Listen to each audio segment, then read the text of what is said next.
दोस्तों नमस्कार, स्वागत है आपका हमारे YouTube चैनल सम्राट एजुकेशन में। दोस्तों आज की इस वीडियो में आप लोगों को बीएससी एग्रीकल्चर 6 सेमेस्टर के एक विषय वेस्टलैंड एंड वाटरशेड मैनेजमेंट का 5 मोस्ट इंपॉर्टेंट क्वेश्चन बताने वाला हूं, जो कि आपके एग्जाम के लिए बहुत ही ज़्यादा इंपॉर्टेंट होने वाला है। और जो भी आंसर देखेंगे थोड़ा शॉर्ट में देखेंगे और आ जाइए, आप लोगों का एग्जाम है। उम्मीद करते हैं आप लोगों का एग्जाम भी बहुत ही अच्छा जाएगा। और चलिए देखते हैं पहला क्वेश्चन। तो पहला क्वेश्चन है, निम्नलिखित और बंजर भूमि के परिभाषा, अवधारणा और प्रकार लिखिए। ठीक है, निम्नलिखित और जो बंजर भूमि है, डिग्रेडेड एंड वाटर वेस्टलैंड जो भूमि है, उसका क्या करना है, डेफिनेशन देना है, कॉन्सेप्ट देना और टाइप देना है। तो थोड़ा शॉर्ट में देखेंगे। चलिए देखते हैं सबसे पहले डिग्रेडेड लैंड क्या होता है। तो इसे निम्नलिखित भूमि भी बोला जाता है। या क्या होता है, तो वह भूमि जो किसी समय उपजाऊ थी लेकिन अब किन्हीं कारकों के कारण अपनी उत्पादन क्षमता खो चुकी है, उसे डिग्रेडेड सॉइल निम्नलिखित भूमि बोलते हैं। ठीक है, यह ऐसी भूमि होती है ना जहां हम लोग पहले खेती करते थे लेकिन अब कुछ ऐसे कारक उसमें उत्पन्न हो जाएंगे, कुछ ऐसी क्रिया कर दी गई वहां पर कि अब वहां पर खेती नहीं की जा सकती, तो उसको बोलते हैं डिग्रेडेड सॉइल। और वेस्टलैंड मैनेजमेंट, वेस्टलैंड क्या होता है, बंजर भूमि क्या होता है, तो वह भूमि जो किसी प्रकार के उत्पादन उपयोग के लिए अनुपयुक्त होता है। मतलब ऐसी भूमि जहां पर किसी भी फसलों का उत्पादन नहीं किया जा सकता, उसको बोलते हैं वेस्टलैंड। और जो डिग्रेडेड लैंड होता है वह भूमि होता है जहां पर जो पहले तो उपजाऊ था लेकिन अब किन्हीं कारणों के कारण अनुपजाऊ हो गया है। तो ये थे वेस्टलैंड और डिग्रेडेड लैंड। अब चलिए देखते हैं इन थोड़ा दोनों का कॉन्सेप्ट। तो बहुत छोटा सा है कॉन्सेप्ट कि निम्नलिखित जो होता है डिग्रेडेड और बंजर भूमि वैश्विक मुद्दे हैं, मतलब विश्व स्तर के मुद्दे हैं जो खाद्य सुरक्षा, जैव विविधता और जलवायु परिवर्तन को प्रभावित करते हैं। इनके कारण दिए गए, कारण एग्जाम पूछते हैं, याद रखिएगा। तो इसका कारण क्या है, तो इसका कारण है अत्यधिक चराई। ठीक है, तो गांव में देखेंगे कि खेतों में जो होते हैं, अधिक पशु को चराने से क्या होता है कि सॉइल जो होता है डिग्रेड हो जाता है, दब जाता है। और जो वहाँ की भूमि होती है वो क्या हो जाती है, निम्नलिखित हो जाती है। तो पशुओं द्वारा अत्यधिक चराई करने से वनस्पति का आवरण कम हो जाता है, जिससे मिट्टी का क्षरण होता है। आगे वनों की कटाई, तो पेड़ों को काटने से मिट्टी का कटाव बढ़ जाता है और मिट्टी की उर्वरता में कमी आ जाती है। अगला है अनुचित कृषि पद्धति। ठीक है, तो कुछ लोग होते हैं कि बिना मतलब का ही कोई भी कृषि पद्धति अपना लेते हैं, तो यह भी बहुत ही नुकसानदायक होता है। मोनोक्रॉपिंग है, कई फसल को बार बार उगाना। अत्यधिक सिंचाई और उर्वरक उपयोग मिट्टी की उर्वरता को कम कर देता है। ठीक है, यदि ज्यादा सिंचाई करेंगे किसी स्थान पर और ज्यादा मात्रा में खाद डालेंगे तो वह स्थान भी कम उर्वरता का हो जाएगा। औद्योगिक गतिविधि, तो खनन और औद्योगिक कचरे के निपटान से मिट्टी और जल दोनों प्रदूषित हो सकता है। आगे है जलवायु परिवर्तन, तो सूखा और बाढ़ जैसी चरम मौसमी घटनाएं मिट्टी के क्षरण को बढ़ा सकती हैं। तो यह था डिग्रेडेड सॉइल क्या होता है, सॉरी डिग्रेडेड लैंड क्या होता है और वेस्टलैंड क्या होता है, दोनों मैंने बताया। जिसका कारण क्या है ये अभी मैंने आप लोगों को बता दिया। आगे देखते हैं इसका प्रकार क्या, बंजर भूमि जो होता है इसका प्रकार क्या है। तो बंजर भूमि को विभिन्न प्रकारों में वर्गीकृत किया गया है, जिनमें शामिल पहला खारे मरुस्थलीय भूमि, सलाइन वेस्टलैंड। ठीक है, सलाइन वेस्टलैंड, तो यह ऐसी भूमि होती है जिसमें मिट्टी में लवण का उच्च स्तर होता है। ठीक है, कुछ ऐसी मिट्टी होती है ना जहां पर इतना ज्यादा मात्रा में लोड पाया था कि उसमें हम फसल को उगा नहीं सकते, तो ऐसे क्षेत्रों को सलाइन वेस्टलैंड बोला जाता है। और जो एल्कलाइन वेस्टलैंड होता है वहां पर इतना अधिक मात्रा में क्षार पाया जाता है कि वहां पर फसलों की खेती करना संभव नहीं है, इसलिए उसको एल्कलाइन वेस्टलैंड बोला जाता है। तो दोनों को देखेंगे पहले, उसके बाद आगे देखेंगे। तो पहला खारी मरुस्थलीय भूमि या सलाइन वेस्टलैंड, तो ऐसी भूमि जिसमें मिट्टी में लवण का उच्च स्तर होता है जो पौधे के विकास को रोकता है, ऐसे स्थानों में खेती नहीं की जा सकता है। ऐसे क्षेत्रों को वेस्टलैंड, सलाइन वेस्टलैंड बोलते हैं। एक नंबर में पूछ सकता है एल्कलाइन वेस्टलैंड क्या होता है, तो ऐसी भूमि जिसमें मिट्टी में क्षार का उच्च स्तर होता है जो पौधे के विकास को रोक देता है, ऐसे मिट्टी को एल्कलाइन वेस्टलैंड या क्षारीय भूमि कहते हैं। आगे पर्वतीय भूमि या माउंटेनियस वेस्टलैंड, तो ऐसी भूमि जो पहाड़ी क्षेत्रों में होती है, तो ऐसे क्षेत्रों को बोला जाता है पर्वतीय भूमि, पर्वतीय वेस्टलैंड। तो पहाड़ी पर्वतीय क्षेत्रों की भूमि जो खेती के लिए अनुपयुक्त होती है उसको इस कैटेगरी में आता है। आगे वाटर लॉग्ड वेस्टलैंड, तो ऐसी कुछ भूमियां होती हैं जिनमें लगातार पानी भरी रहती है, जो क्या होता है कि जो खेती के लिए अनुपयुक्त हो जाता है, तो ऐसे क्षेत्रों को वाटर लॉग्ड वेस्टलैंड बोलते हैं। तो उम्मीद करते हैं हम जो बता रहे हैं आप लोगों को समझ में आ रहा होगा पूरा अच्छे से, और कोई दिक्कत नहीं हो रहा होगा। इसका प्रभाव देख लेंगे, मिट्टी पर क्या प्रभाव पड़ता है और मानव जीवन पर, मतलब इसका प्रभाव देखेंगे डायरेक्ट। किसी के आधार पर नहीं, सिर्फ प्रभाव देखेंगे कहाँ कहाँ पर पड़ता है।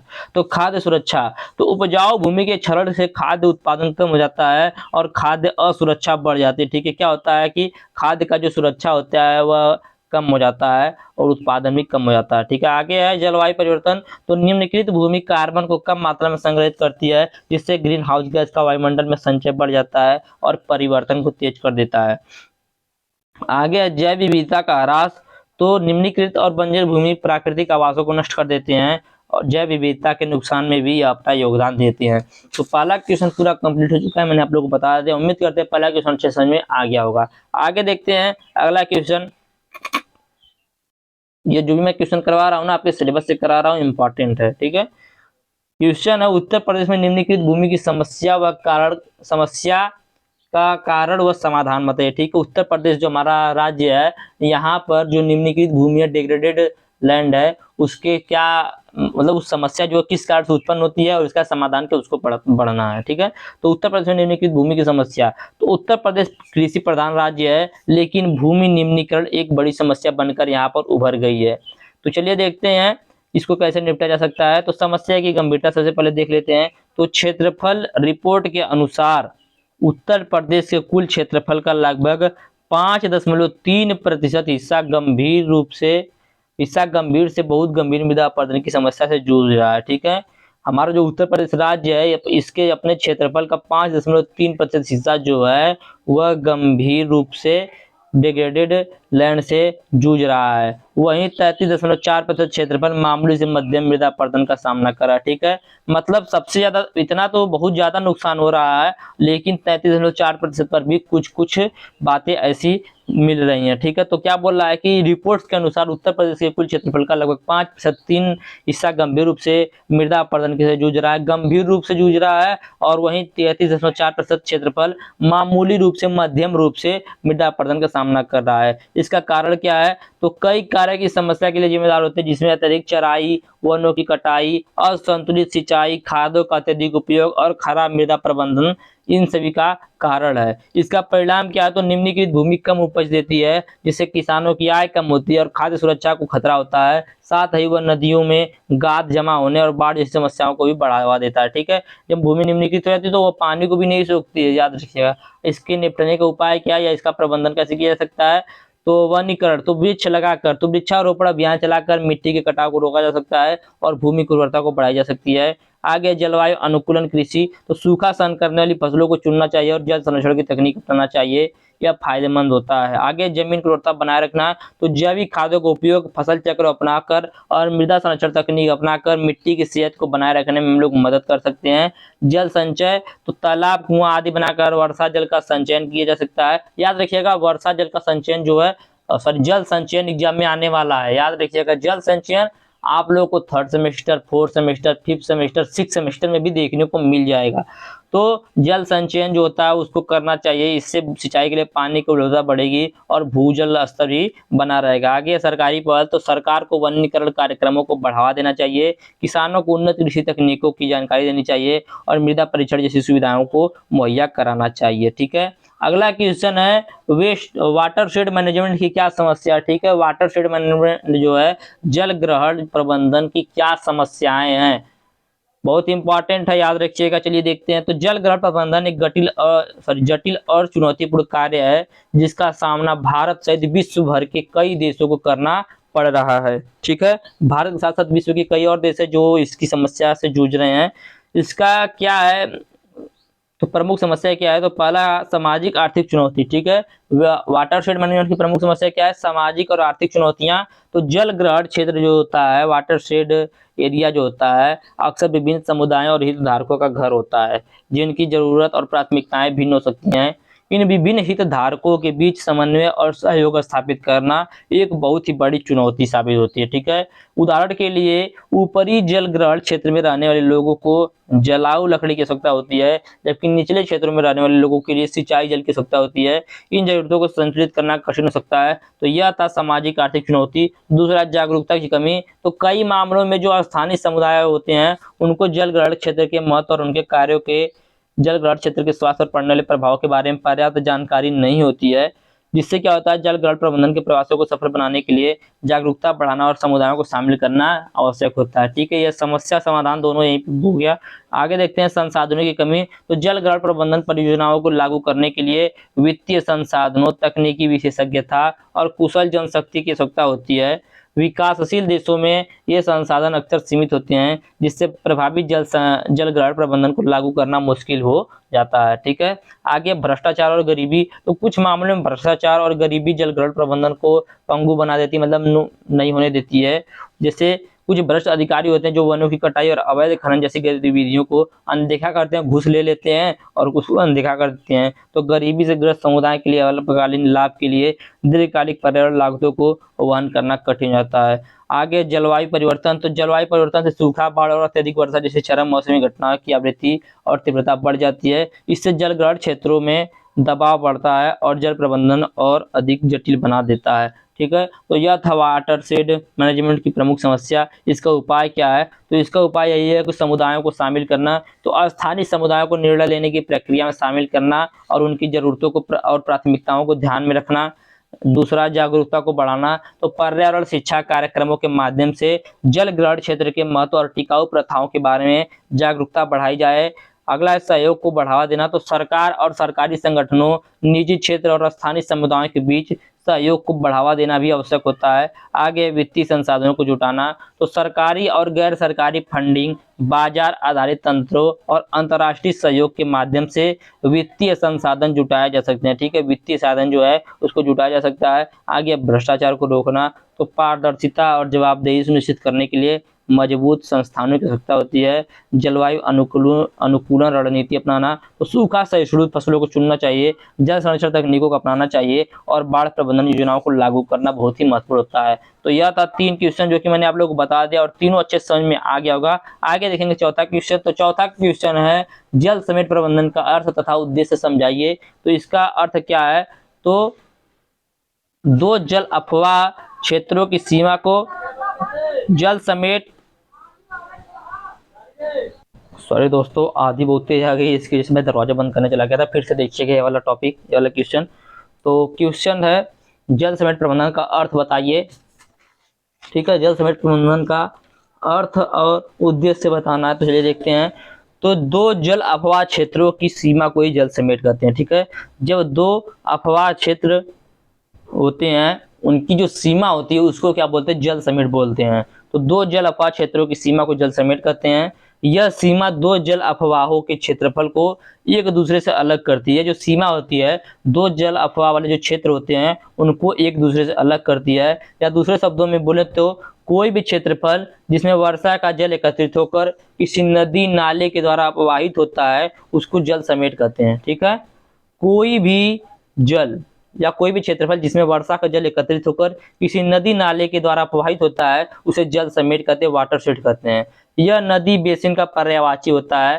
प्रत्येक वाटरशेड का भिन्न भिन्न क्षेत्रफल भिन्न भिन्न होता है। कोई वाटरशेड चंद हेक्टेयर और कोई हजारों हेक्टेयर क्षेत्रफल पर फैला होता है। ठीक है, मतलब कोई छोटा सा क्षेत्र होता है, कोई बड़ा क्षेत्र होता है। तो क्षेत्रफल के आधार पर वाटरशेड को 3 भागों में बांटा गया है, जो कि आपके एग्जाम में आने वाला भी है, लेकिन मैं इसमें नहीं बताऊंगा।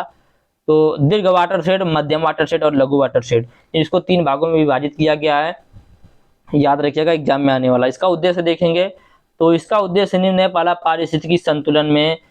पारिस्थितिकी संतुलन को स्थापित करना, मिट्टी का संरक्षण कर वर्षा जल का संचयन करना तथा भूगर्भ जल का पुनः संभरण करना, वाटरशेड के क्षेत्र में टिकाऊ कृषि का विकास करना, वानिकी एवं वृक्षारोपण करना, पशुपालन करना, फसलों का उत्पादन बढ़ाने के लिए उचित फसल चक्र अपनाना, क्षेत्र के लोगों की आय बढ़ाने के लिए विकल्पों का पता लगाना, मृदा एवं जल संरक्षण के लिए हानिकारक हवा एवं पतन को नियंत्रित करने के लिए कार्य करना, मृदा एवं जल और प्रबंधन उपयोगी प्रयोजन के लिए अफवाह जल का उपयोग करने के लिए कार्य करना। तो देखिए बहुत ज्यादा 15 से 20 पॉइंट है, मैं यहाँ से ऊपर कर देता हूँ, आप लोग ऐसे स्क्रीनशॉट ले लीजिएगा और उसको पढ़ लीजिएगा। यह इसका उद्देश्य है। तो 4-5 पॉइंट मैंने बता दिया, उतना ही बहुत है, लेकिन आप लोग देख लीजिएगा पूरा, कुछ कुछ तो यूजफुल रहेगा, एग्जाम में आ जाएगा। अगला है कॉन्सेप्ट बताइए। वाटरशेड मैनेजमेंट का कॉन्सेप्ट बताना है, बहुत ज्यादा इंपॉर्टेंट क्वेश्चन होने वाला है।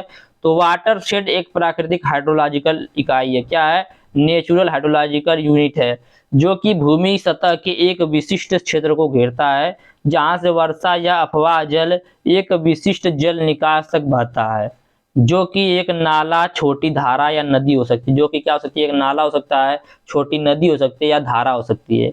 वाटरशेड को सर्वेक्षण एवं मृदा व भूमि संसाधनों के मूल्यांकन के साथ साथ विभिन्न विकास कार्यक्रमों की योजना एवं कार्यान्वयन के लिए उपयुक्त इकाई माना जाता है। समय के साथ साथ देश के विभिन्न विकासात्मक कार्यक्रमों में वाटरशेड दृष्टिकोण में भूमि व जल संसाधनों के अनुकूलतम तालमेल और तालमेल के प्रभाव के कारण यह देश में विभिन्न विकास कार्यक्रमों में लोकप्रिय हो गया है। ठीक है, वाटरशेड के परिसीमन की प्रक्रिया एक वैज्ञानिक और तर्क के संगत दृष्टिकोण है। इन्हें योजना एवं विकास की इकाइयों के रूप में प्रस्तुत करने के लिए वाटरशेड की एक उपयुक्त रूपरेखा तैयार करना एक पूर्व अपेक्षा है। इस तरह की रूपरेखा न बड़ी हाइड्रोलॉजिकल इकाइयों को वाटरशेड में बदलने की पदानुक्रमिक प्रणाली का पालन करेगी, बल्कि एक कोडिफिकेशन प्रणाली भी शामिल करेगी, ताकि प्रत्येक वाटरशेड इकाइयों को एक विशिष्ट व्यक्तिगत इकाई के रूप में पहचाना भी जा सके। प्राकृतिक जल निकास प्रणाली के भू आकृति विश्लेषण में धारा क्रम की अवधारणा का अक्सर पालन किया जाता है। हालांकि वाटरशेड की रूपरेखा के लिए एक अलग दृष्टिकोण की भी आवश्यकता होती है, जो कि स्थल और सूक्ष्म स्तर के परिसीमन को इंगित करता है, ताकि प्रोग्रामेटिक हस्तक्षेप इकाइयां प्रबंधनीय आकार की हों। प्रत्येक जल निकास प्रणाली में से प्रत्येक को वर्गों व उपवर्गों में विभाजित करने की आवश्यकता होती है। इस रूपरेखा में बेसिन होता है, कैचमेंट आता है, सब कैचमेंट, वाटरशेड जैसे लोकप्रिय शब्दों का उपयोग किया जाता है, जो कि माइक्रो से लेकर माइक्रो लेवल तक विभिन्न चरणों को दर्शाती हैं। हाइड्रोलॉजिकल वस्तुओं का आकार धारा या नदी के आकार या नदी के अवरोधन के बिंदु जैसे बांध, बैराज आदि के द्वारा नियंत्रित किए जाते हैं। ठीक है, तो यह था इसका कॉन्सेप्ट। देखिए मैं थोड़ा जल्दी जल्दी बता दिया, क्योंकि देखिए वीडियो काफी लंबा हो गया है और आप लोग एग्जाम भी है, आप लोग अभी पढ़ेंगे भी इसको, तो इसकी वजह से तो इसका आकार 145 लाख हेक्टेयर, जबकि महानदी पर हीराकुंड बांध के जल घर का आकार 83 लाख हेक्टेयर है। ठीक है, तो ये इसका एग्जाम्पल था और ये 5 क्वेश्चन जो था वह पूरा कंप्लीट हो चुका है। उम्मीद करते हैं 5 क्वेश्चन में से 4 क्वेश्चन पूरी अच्छे तरीके से समझ में आया होगा, और यह वाला जो क्वेश्चन है थोड़ा बहुत समझ में आया होगा। मुझे पता है कि मैंने थोड़ा जल्दी बोल दिया और जो टॉपिक था, जो वर्ड था, वह भी थोड़ा हार्ड था इसकी वजह से, लेकिन कोई दिक्कत नहीं है, समझ में आया होगा कुछ कुछ। और वीडियो भी अच्छा लगा होगा। वीडियो अच्छा लगा तो वीडियो को लाइक कीजिएगा, चैनल को सब्सक्राइब कीजिएगा। इसका पीडीएफ चाहिए तो डिस्क्रिप्शन में व्हाट्सएप ग्रुप का लिंक, व्हाट्सएप नंबर दिया गया है, मैसेज करके आप इसका पीडीएफ ले सकते हैं। धन्यवाद, जय हिंद।